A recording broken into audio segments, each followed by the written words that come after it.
So, while we wait for him to gear up, I think we can all appreciate good stories where we can relate to the hero and we are kind of getting into the hero's shoes and we are, fighting his fight or her fight, and then we are happy when there is a happy ending. And I think this is the approach that Cornel will use to introduce more on ML and AI on this stage. So I'm really excited to see how this will work and how the story is going to line up. So join me in welcoming Cornel on the stage. Cornel, the stage is yours. Thank you. Oh, sorry. Thank you for being here for my presentation, the Misguided Quest. And we're going to explore some of the misfires of big companies in dealing with machine learning. My name is Stefanache Cornel. I am CTO of SMCore, a machine learning tinkerer and co-creator at monkeyyuser.com. So, to set up things straight, we are going to talk not about local companies, small ones, dealing with small teams of data scientists, but we are talking about companies, large companies, very rich, that have a lot of money and an army of data scientists that made mistakes. So we're going to dig into our story, and let's talk about the quest. Once upon a time, as every story starts, there was a powerful king, well, powerful in a metaphorical way. It was powerful because it ruled over a kingdom that was very rich. This kingdom, let's call it the product, was very rich, was easy to navigate, had a lot of features, and the users were really happy, and it was content rich. So nobody could complain about this product. But the king was always interested in the possibilities of the AI and how the AI can help its people to make things better. So he summoned the greatest mind of his kingdom in order to create him an AI machine learning algorithm that can make people more happy. But one specific resume attracted the king, and the resume was from our hero that may or may have not lied in his CV about his skills about machine learning. So the king decided and chose our hero to be the one that is going to build his machine learning algorithms that can make people more happy and keep them and recommend them activities to make them more engaged. Upon his success, our hero would be very rich, would get his daughter's hand in marriage, and then will have great power and influence over the kingdom. Hearing this, our hero was really happy with the proposal, and he went back to his brainstorming shack where he got up to speed with the latest trends in machine learning. I'm going to stop the story here, and I'm going to ask you a question. What you see in this picture, and I'm going to ask you to assign one of the following class. Is this a sheep or a bunch of vegetables? How many of you chose the sheep?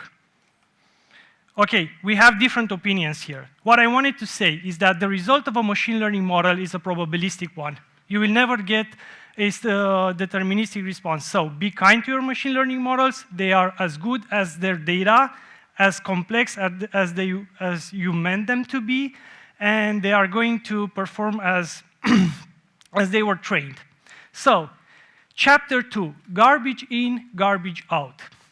Our hero dealt with the first problem in machine learning, no data.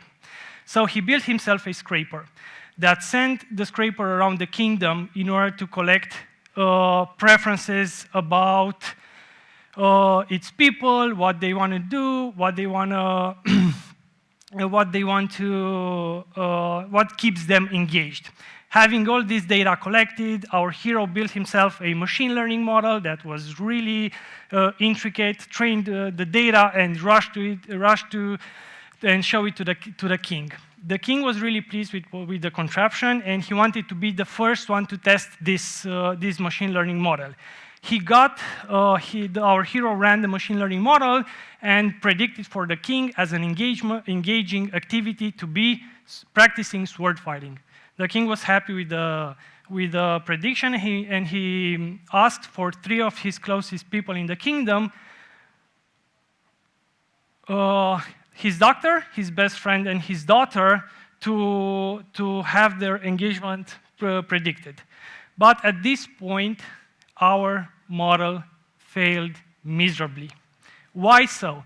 Our hero looked at the data, and he realized that the data that he collected was garbage. Fact. Let's get back to 2020.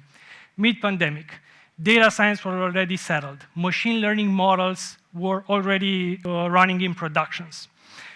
According to this MIT Technology Review, hundreds of AI models were developed in order to catch COVID, but all of them failed. Why so?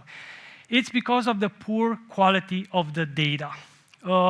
So the data scientists rushed to help the doctors with capturing COVID, but due to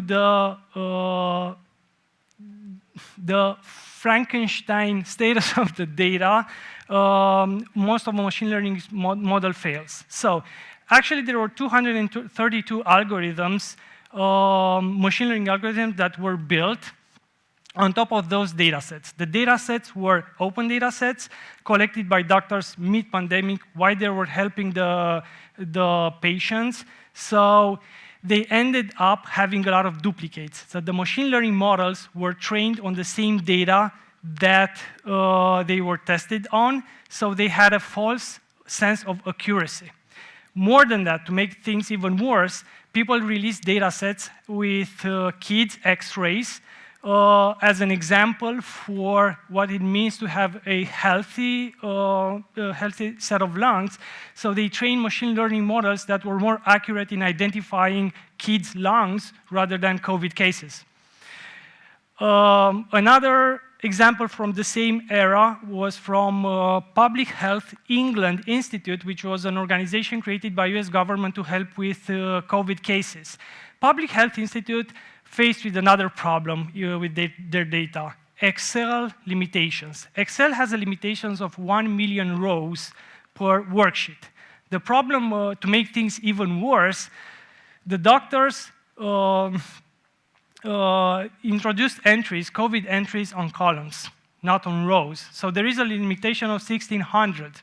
So between 2 of October and 16th of September and 16th of October, no cases were reported.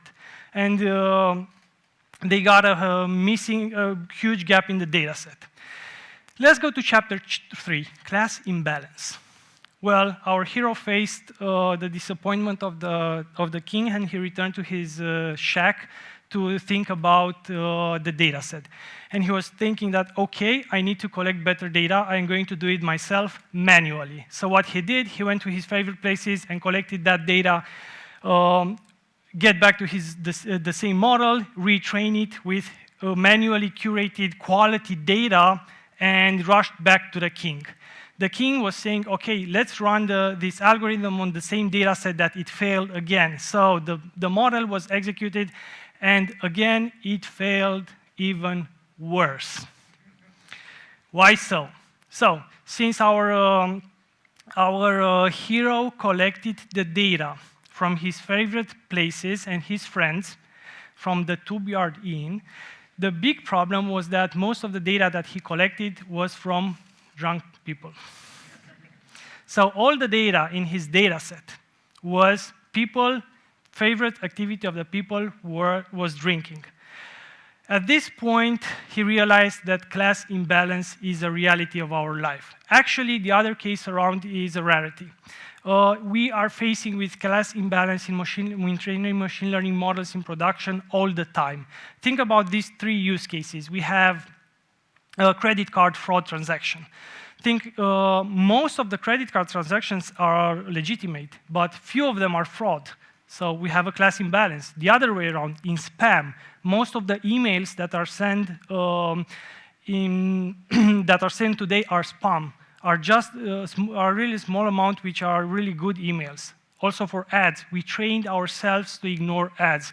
Think about marketing agencies, what they have to face, what are faced with in training machine learning models to come with better and better quality marketing materials. So I faced the same issue a few years ago when I was contracted by a marketing company to build a technology recommender. They have scraped more than 40,000 application technologies in order to correlate the technology with the company profit. Not really sure it was a good idea, but when analyzing the data, I realized that 90% of the data that they scraped, they pointed out to the same technology, and there was only 0.2 the information in the data set that contained various data. How we can deal with class imbalance? There are 3 ways to do it. It's either downsample the majority class, such that we have equally balanced classes. Upsample the majority class. Here we have 2 cases. Either we duplicate the minority class until we have the balance between those 2, or use other machine learning models that can create points in the neighborhood of the minority class points in order to augment with data. The third way, which is highly recommended, is to use class weights. In this case, you will make your machine learning model to penalize misclassifying the minority class, such that it will learn a little bit better to classify it. Or you can modify the loss function to do the same thing, to give a lower penalty to when misclassifying the majority class. Chapter 4, Underfitting. Again, our hero was faced with the disappointment of the king, so he had to think about how to collect the data. A long and tedious process made him go through the entire kingdom and collect manually the data. So he collected a huge amount of information and correlation between social interactions between the people throughout the kingdom. He took the data, big amount of data, and retrained the same model. Again, feeling confident that it will succeed, went back to the king, and although the model kind of worked, mainly failed. Why so? It was the model complexity was too low, and it was not able to capture the nuances of the data that it was trained on. Let's take a real example, and we're going to talk about a big chain of supermarkets, which is Target. Target wanted to leverage shopping behavior such that it will create better marketing strategies towards pregnant women. So they were thinking about they are going to collect the data and shopping habits of expecting mothers such that to create tailored flyers and marketing promotions to increase their sales. So there is a success story here where the family learned about their daughter's pregnancy because the flyers that they received in the email from Target switched to diapers and baby formula because the shopping behavior of their daughter switched to unscent lotions. So he was feeling sick. But mainly the model failed, and they had a lot of issues with customer complaints and lawsuits on privacy issues.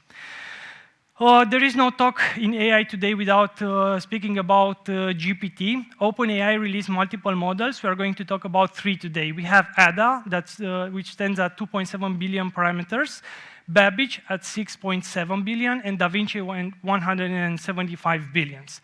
When asked to come up with a completion for Sir Isaac Newton, the 3 of them outputted this. As you can see, Ada stated a bad fact. It says that Sir Isaac Newton discovered the gravity of a black hole, which is wrong. Babbage came up with a real fact, but is simple in complexity, but Da Vinci had a really, really good and complex example. More than that, there is a bigger problem. A lower complexity model can can hallucinate, come up with new things and even new terms. When asked about Archimedes, ADA, which is the lowest complexity model, came up with a new design term that I had to look it up, fact check it against Google and his higher complexity brother Da Vinci, and I had no idea what it is. Nobody had no idea what it is. But at least I know how I'm going to call my next JavaScript library. So, chapter 5, overfitting.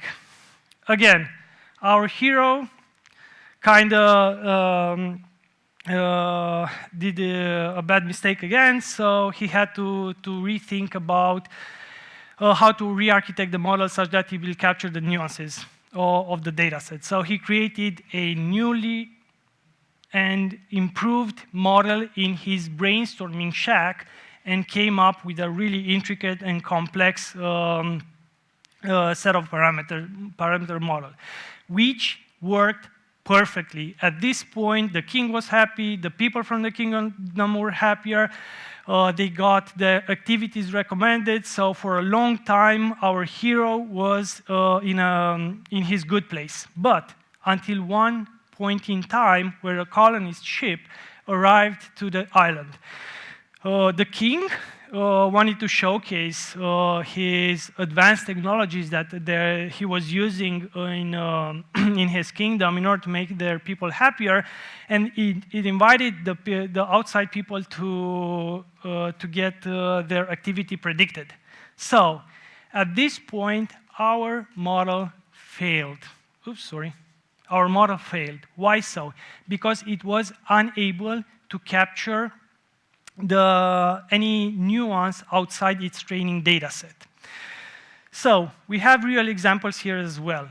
As you might know, AlexNet is a famous machine learning model. It is one of the first, actually is the third model that was trained using GPUs. And it was a competition to classify small images into 10 classes. As one that we can see here, it worked perfectly. Actually, it scored 10% better than the next competitor in line. But when dealing with images that had never seen, the model performed really, really bad. But still, AlexNet is considered today a mark point in the evolution of machine learning. The same case happened to real estate agency when they tried to train a machine learning model to predict house prices. They include a number of rooms, the quality of the materials that they were used, square feet, and they also include some marginal features such as the presence of a pool. Everything was working perfectly on the training and test data set until they released it to production. And they realized that the presence of a pool highly influenced the price value of the house. So they realized that the model learned the data too well and had an influence of a marginal feature. We're going to find some solutions to this. The problem is that a solution to overfitting is simplifying the model that you can come up with the first problem, underfitting. So there are other solutions as well. You can early stop the training process such that the model will not learn the data too well. You can use dropouts. Dropout is an machine learning internal layer that will deactivate some of the nodes such that the model will be faced with higher loss function value, and data augmentation. Data augmentation usually is used in computer vision, where you take the training data set, images, and you flip it, rotate it, and add noise to it, creating more data to be trained on. Chapter 6, feature selection. Again, our hero had to went back and redesign his model and retrain the machine learning. Everything was perfect. Colonists were happy. They got their activities predicted well until one day when the circus came into town. What happened? The king wanted to showcase his technology again, and he invited the people from the circus to get their activity predicted. Soon, our hero realized by including some of the features had a higher, some of the features such as height or facial hair would have a high influence on deciding the outcome of the machine learning model.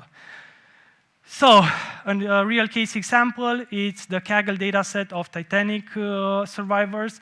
There was a really famous dataset on Kaggle, and the competition that was launched containing the name, age, sex, class, ticket fare, and cabin of each passenger, and the outcome if they survived or not.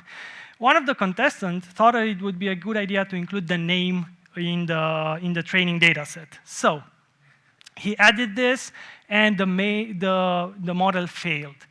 There were some cases where the name had a correlation with the outcome because it included terms like sir and lord, but the same information was captured in other features as well, like ticket fare or cabin. So you should be really careful on what features you include in your training process. There is another example, real case example, where a company wanted to calculate the credit worthiness of people within a county. So they decided to include the zip code inside the machine learning training process. So they realized that they actually propagated a racial and ethnic bias into their model, and they lost a lot of potential customers because the model was declining the credit applications.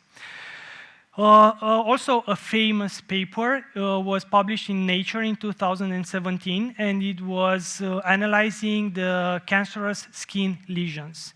They came out with a model that had a high accuracy on predicting a malignant skin lesion. Although the paper is cited for more than 1,000 times, soon after the publishing, they realized that they introduced a bias in the model. And that bias was that the model was more accurate to predict rulers than cancerous skin lesions because all the entries in the data set that were malignant included a ruler. So models can capture bad features within their information as well.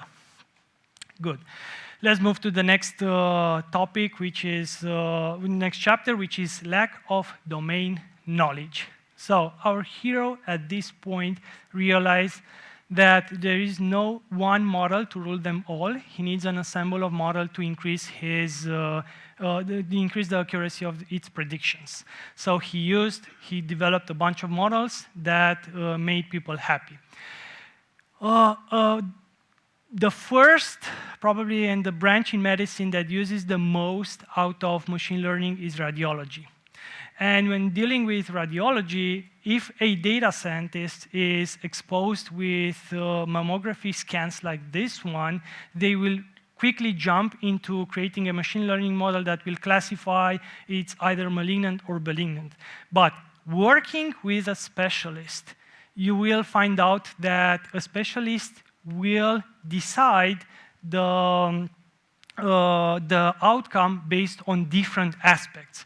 It will decide based on age, asymmetry, density, size, and of course the actual cluster. So there is no way to succeed if you are a data scientist without having knowledge about the actual business and how the specialists within that business are working. And that's an old one. I'm not going to talk about this. And chapter 8. I'm going to leave you with an open chapter, which is model degradation. No model today will going to perform in the future.